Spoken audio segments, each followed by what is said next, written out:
Shalom Elohim, haleluya, puji nama Tuhan. Semangat pagi Bapak Ibu Saudara yang dikasihi Tuhan kita, Yesus Kristus. Jumpa lagi bersama saya Pendeta Samuel Mabuntu dalam Renungan Pagi ke 2479 hari Renungan Pagi ini mengudara. Puji Tuhan.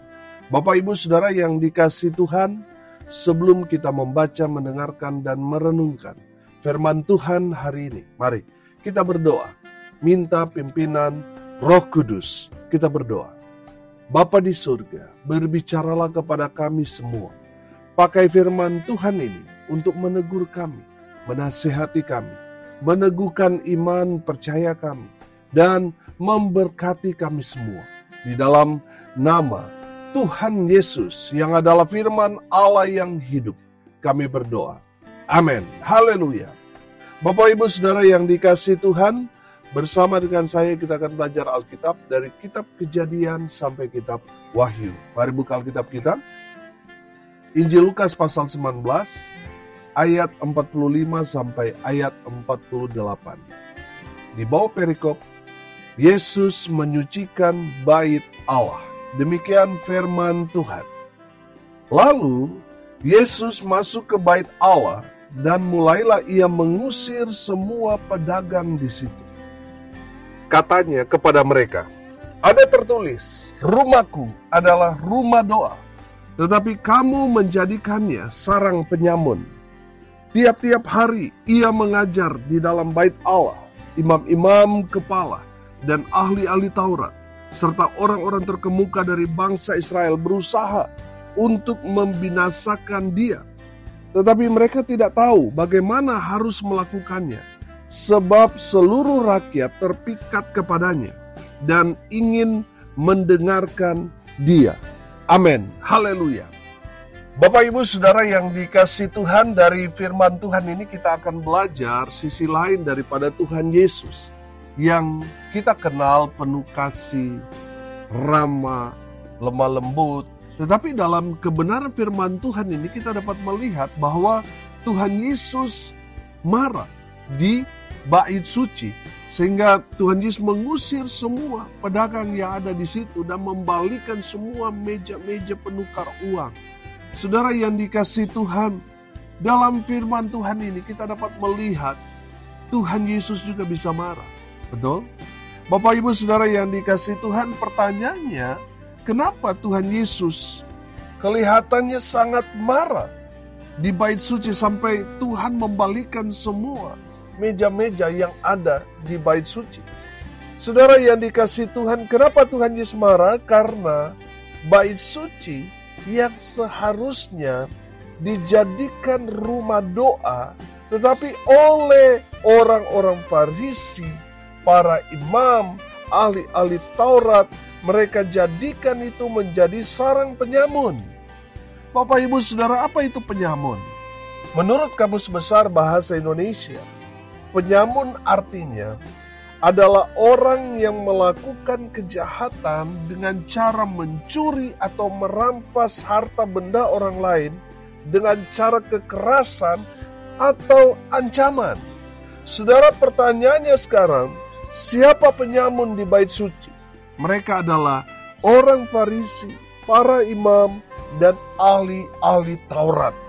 Mereka yang notabene adalah tokoh-tokoh agama, tetapi mereka menjadi penyamun. Mereka melakukan kejahatan. Mereka mencuri, merampas harta benda dari umat Tuhan dengan cara kekerasan atau ancaman, saudara. Kita tahu bersama bahwa di dalam konteks perjanjian lama dan di zaman pada saat itu yang menentukan orang itu tahir atau tidak tahir itu para imam. Mereka rupanya sudah menjadi kelompok mafia di bait Allah antara para imam, orang Farisi, ahli-ahli Taurat. Mereka ini sudah menjadi satu geng mafia di dalam bait suci. Saudara yang dikasihi Tuhan, kejahatan apa yang mereka lakukan? Orang-orang Farisi, para imam dan ahli Taurat lakukan di bait suci. Sudah perhatikan, mereka membuat satu aturan yang sangat-sangat memberatkan umat. Sementara mereka tidak melakukan itu. Mereka membuat aturan, oh ini khusus umat Tuhan. Mereka harus membawa persembahan ini dan itu. Sementara mereka yang adalah ahli-ahli Taurat, orang-orang Farisi, para imam, mereka dibebaskan dengan aturan itu karena mereka mengklaim, oh kami hamba Tuhan. Mereka bersembunyi di balik kata itu, hamba Tuhan. Sehingga mereka tidak kena kewajiban itu. Saudara yang dikasihi Tuhan, selicik itu orang Farisi, para imam, ahli Taurat lakukan, praktekkan di bait suci itu. Mereka buat aturan yang begitu memberatkan umat, padahal mereka sendiri tidak melakukannya. Mereka juga berbisnis di bait suci. Mereka bekerja sama dengan pedagang, menaikkan harga sehingga harga korban menjadi meroket, saudara. Saya kasih contoh, mungkin harga korban seperti kambing atau domba yang dijadikan hewan korban, saudara yang dikasih Tuhan, mungkin harga normalnya satu ekor taruhlah 2 juta lah.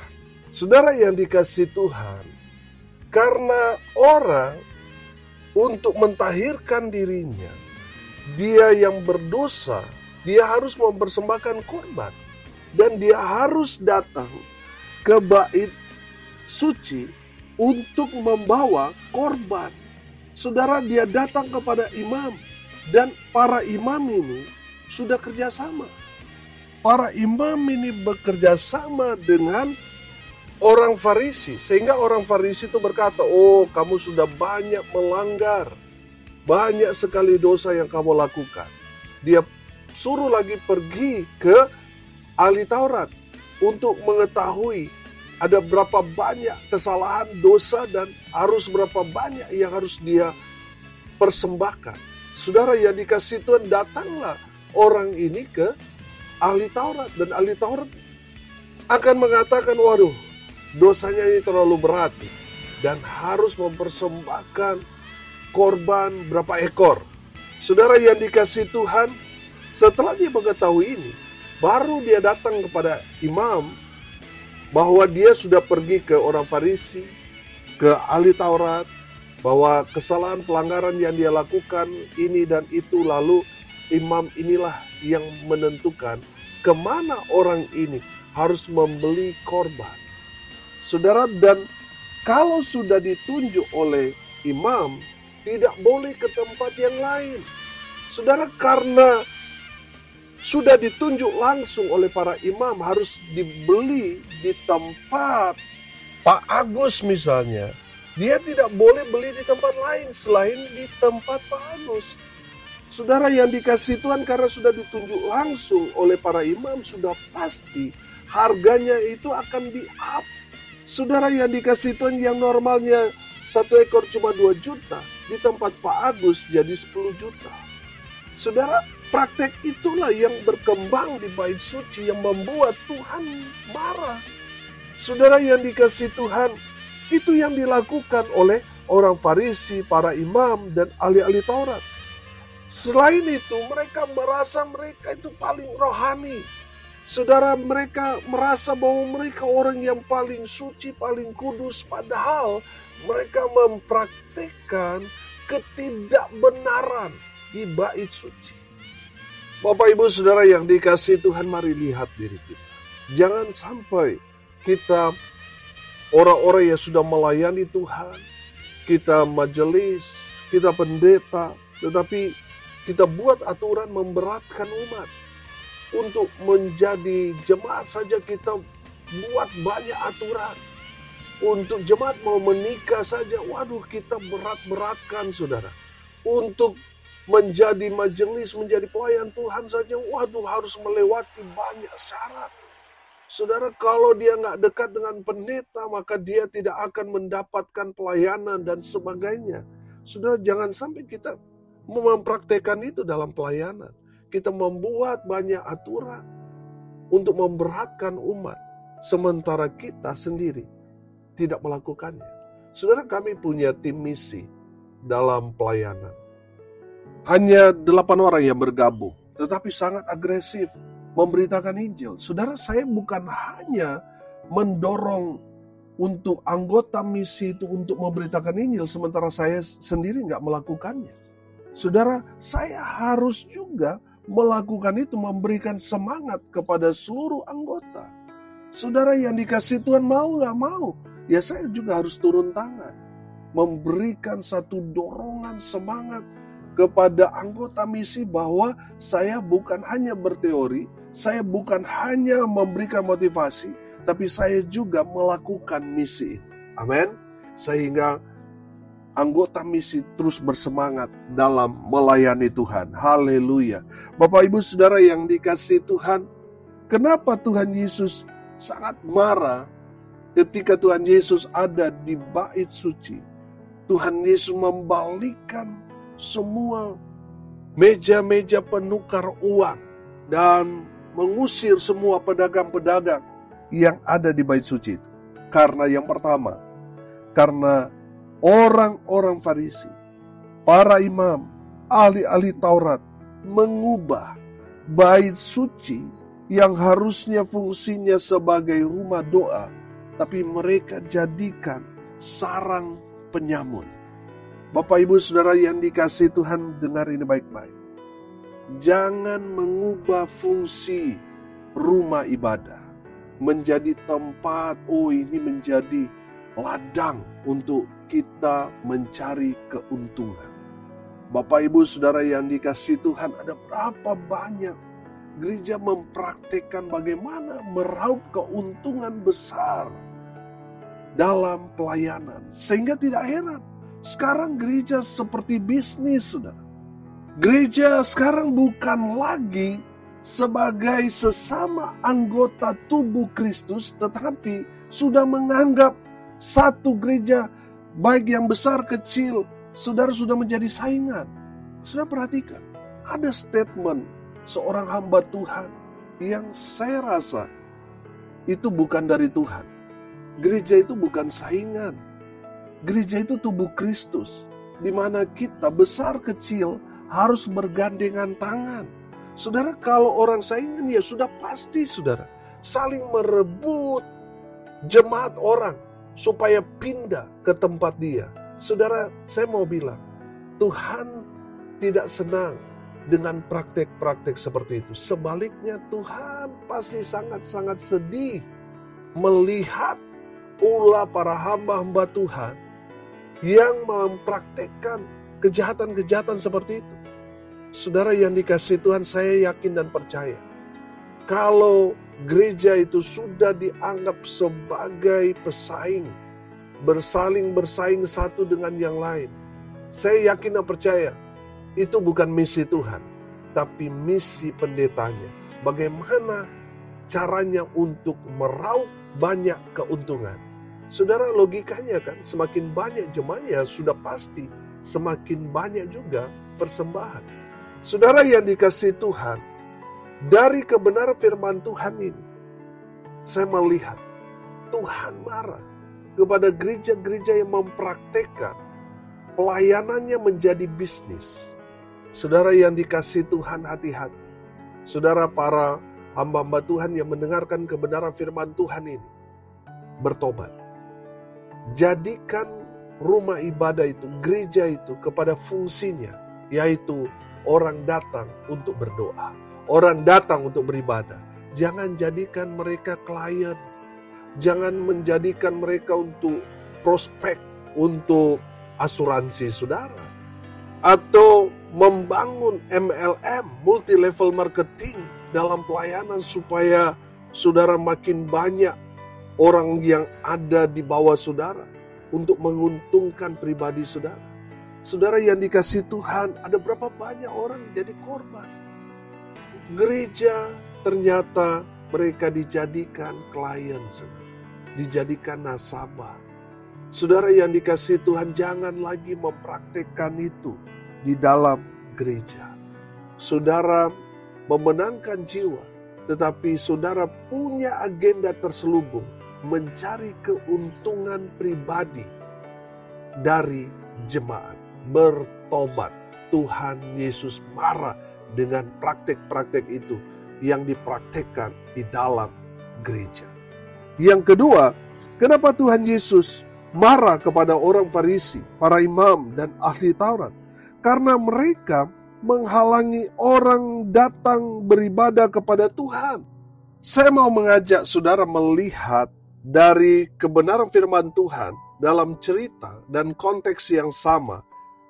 Injil Matius pasal 21, ayatnya yang ke-13 dan ayat 14. Saya bacakan buat kita sekalian. Dan berkata kepada mereka, ada tertulis, rumahku akan disebut rumah doa, tetapi kamu menjadikannya sarang penyamun. Ayat 14, perhatikan. Maka datanglah orang-orang buta dan orang-orang timpang kepadanya dalam bait Allah itu, dan mereka disembuhkannya. Bapak Ibu Saudara yang dikasihi Tuhan, kenapa Tuhan Yesus marah kepada orang Farisi, para imam ahli Taurat? Karena mereka menghalangi orang-orang yang buta, orang yang timpang, orang yang sakit untuk datang kepada Tuhan di bait suci. Saudara, kalau saya memperhatikan orang buta, orang timpang, orang-orang yang sakit yang disembuhkan Tuhan Yesus ini adalah orang-orang yang sudah miskin, orang-orang yang sudah gak punya apa-apa. Sehingga mereka tidak dapat datang ke bait suci. Karena mereka tidak dapat membeli hewan korban untuk menjadi korban persembahan kepada Tuhan. Saudara yang dikasihi Tuhan, saya menangkap di sini bahwa orang-orang Farisi, ahli-ahli Taurat ini, serta para imam ini, fokus mereka itu pada mamon. Fokus mereka itu kepada uang, sehingga mereka hanya melayani orang-orang yang berduit, sementara orang-orang yang tidak berduit mereka tidak layani. Bapak Ibu Saudara, hamba-hamba Tuhan, dengar ini baik-baik. Dalam melayani umat, jangan pandang bulu.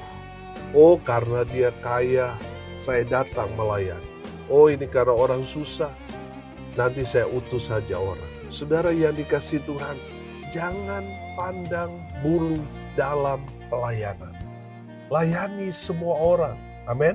Mau dia orang kaya, mau orang miskin, layani sama rata. Amin. Saudara yang dikasihi Tuhan, jangan sampai kita pilih-pilih orang dalam pelayanan.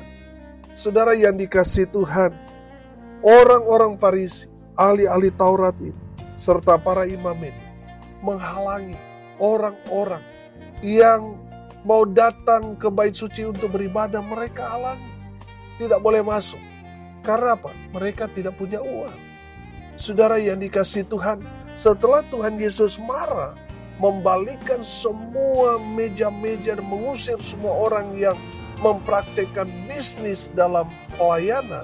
Saudara perhatikan, orang-orang buta, orang-orang timpang itu baru bisa masuk ke bait suci.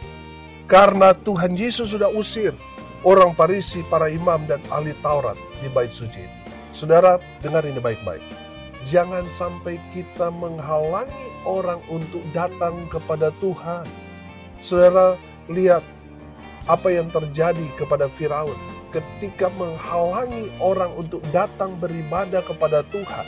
Saudara, sudah beberapa kali orang Israel melalui Musa datang minta izin kepada Firaun untuk mereka pergi ke padang gurun untuk mereka beribadah, tetapi Firaun halangi mereka untuk datang kepada Tuhan. Apa yang terjadi? Firaun dan Mesir mengalami 10 tulah. Mengerikan.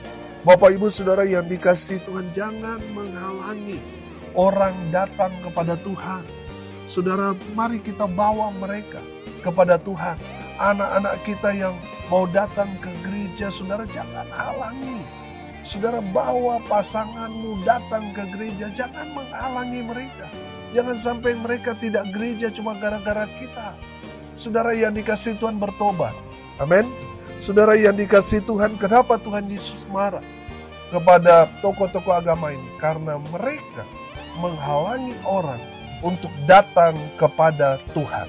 Dan yang ketiga, saudara yang dikasihi Tuhan, saya menangkap di sini bahwa para imam, ahli-ahli Taurat, orang-orang Farisi, tidak paham firman Tuhan. Padahal setiap hari Tuhan Yesus mengajar di bait Allah.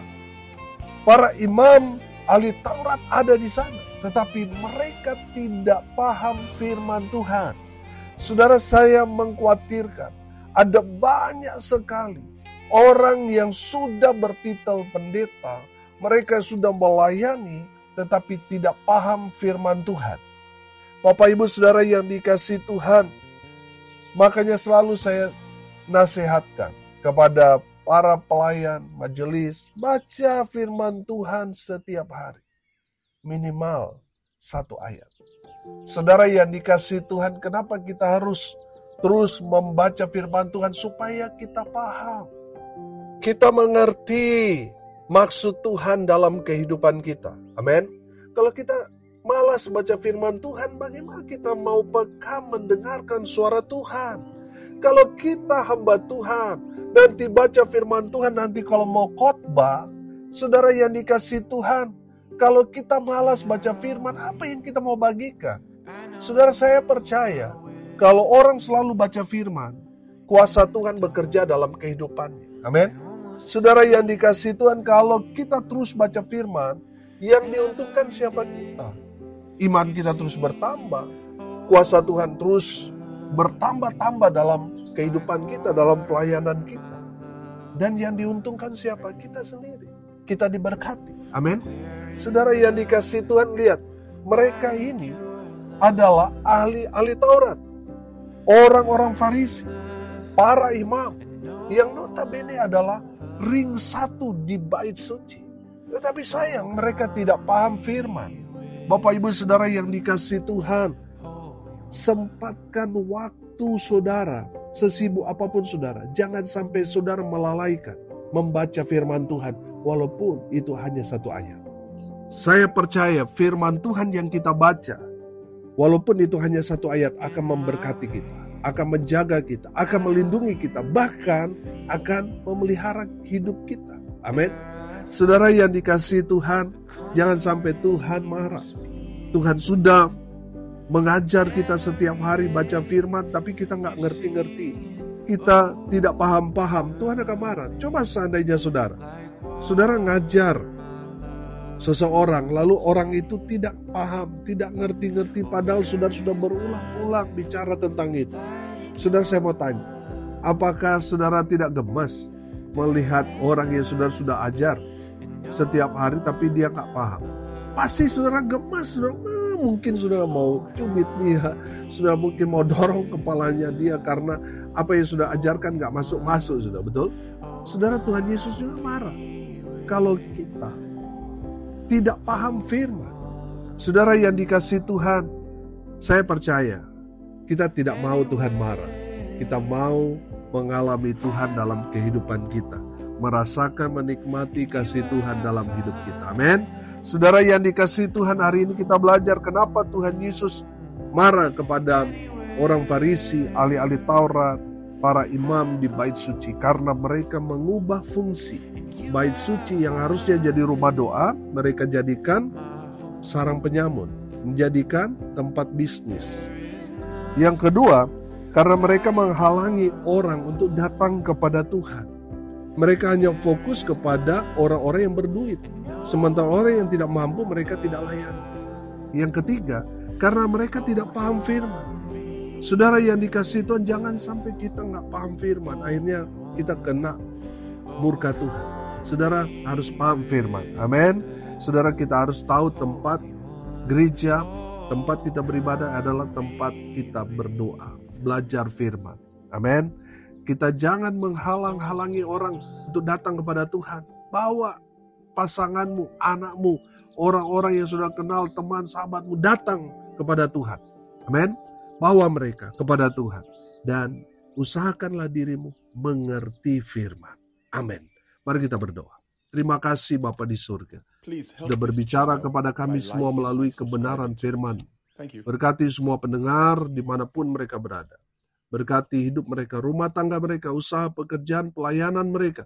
Dibuat beruntung, berhasil dalam segala hal. Mereka yang sakit, Tuhan sembuhkan. Mereka yang lemah, Tuhan kuatkan. Hibur mereka yang berduka cita. Hamba berdoa biarlah berkat Tuhan dari surga turun memenuhi semua pendengar. Bapak Ibu Saudara yang dikasihi Tuhan, arahkanlah hatimu kepada Tuhan dan terimalah berkat dari Tuhan Yesus. Tuhan memberkati engkau dan melindungi engkau. Tuhan menyinari engkau dengan wajah-Nya dan memberi engkau kasih karunia. Tuhan menghadapkan wajah-Nya kepadamu dan memberi engkau damai sejahtera. Di dalam nama Tuhan Yesus, sumber segala berkat. Bapak Ibu Saudara yang percaya, diberkati Tuhan, katakan amin. Puji Tuhan. Bapak Ibu Saudara yang dikasihi Tuhan, kalau saudara merasa diberkati melalui renungan pagi ini, bagikan juga kepada saudara-saudara yang lain, supaya mereka juga diberkati. Karena untuk itulah kita dipanggil untuk jadi berkat. Salam kasih dari Bali. Saya Pendeta Samuel Mabuntu. Sampai jumpa besok pagi. Tuhan Yesus memberkati kita semua. Haleluya.